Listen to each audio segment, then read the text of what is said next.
All right, ladies and gentlemen, welcome back. Let's go over your math boxes. Okay, here it says measure the length and width of each of the following objects to the nearest half inch. Half inch, that means it's either going to be a hole or it's going to be a hole and a half, or maybe it's just a half inch by itself, depending on what you're measuring. Okay, pick a textbook. I know that you at least have your student reference book with you for your math book. You could use your grammar book, okay? I'm going to close this for just a second. Remember, this is your length and this is your width. Length and width, okay? All right, let me go back to the page where we were at. All right, you should have your calculator with you. If you don't have your calculator, find one at home that you can measure. If you don't have any calculator that you can find in your house, measure mom or dad's cell phone because it has a calculator on it. Okay? Pick a seat of your chair in your house, maybe the one that you're sitting in, or pick one that you can measure. Okay? Just do your best. And then you pick something. Tell me what you're going to measure and tell me the length and the width. Okay? How long and how wide it is. Remember, you're measuring to the nearest half inch. Okay, now let's look at our stem and leaf plots. Okay, they give you numbers. You list the stems. This is going to be tens and hundreds. They don't have it listed on here, but it's also going to be hundreds because you're going to need that. Okay, and then your ones are over here. So you're going to organize all of your information. Start with your smallest number and go to your largest. Okay, you can flip back to where we did the stem and leaf plots if you don't remember how to do it, or you can look it up on these pages in your student reference book.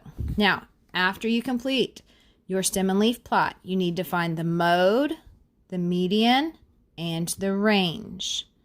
Okay, remember the mode is the number listed the most. The median is the number in the middle. And the range is the difference between the largest and the smallest number. All right. Okay. All right. Now, on number 3, you're going to need to draw and label a 170-degree angle. Everybody should have a protractor. Your parents all picked one up before the school closed. You need to draw and label. Okay? That means you're going to pick 3 letters for the points, 3 different letters, okay? You should have arrows on the ends.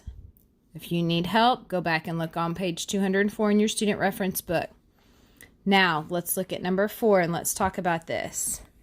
You need to calculate the sale price. All right, let's go shopping again and let's go over how we're going to do this, okay? This is not your discount. This is your sale price. This is how much money you're spending after the discount. Okay? All right, so let me find my pencil. All right, so let's do the first one together. All right, so the first one, your item is $15. Okay? You can put the decimals there if you want to, $15.00, and it is 30% off. Okay? The way I would recommend to do this, that we've talked about, is to change your 30% to a decimal. So you can change it to 3/10, or you can change it to 30 hundredths. Both of these ways are correct. Now, you need to multiply your $15 times your 3/10. Okay, I'm going to take my decimals off because they're zeros, and I'm just going to multiply it by 3/10. I could multiply it by 30 hundredths. That's fine too. So I'm going to take a minute and multiply this out. 5 times 3 is 15. 3 times 1 is 3 plus 1 is 4. Okay, and then if I wanted to, I could go ahead and work this out. Now, I got 45, but I need to go back and double check. I had one place with my decimal right here. This is 1, remember? So I need to start here and move my decimal over 1. Well, that makes this 4 5/10, but we're talking about money here, so that's going to be $4.50. Now, this is how much money you have saved. This is not your answer. We're not done yet. Okay, now you need to take your $15, the original cost of your item, and you need to subtract $4.50 because this is how much you saved with your 30% off. Okay, 0 minus 0 is 0. I can't do 0 minus 5, so I'm going to come over here and borrow. Make this a 4, make this a 10. 10 minus 5 is 5. 4 minus 4 is 0. 1 minus nothing is 1. So then my answer is $10.50. This is now my sale price. This is my answer. Okay, so let's go back through these steps. The first thing you're going to do is change your percent to a decimal. Okay, second step, you're going to multiply the cost of your item times your decimal.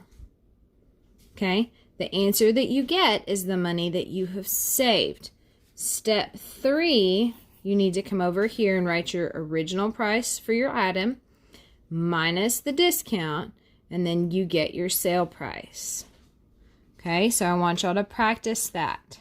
These are your math boxes for today. If you have any questions on your math boxes, let me know.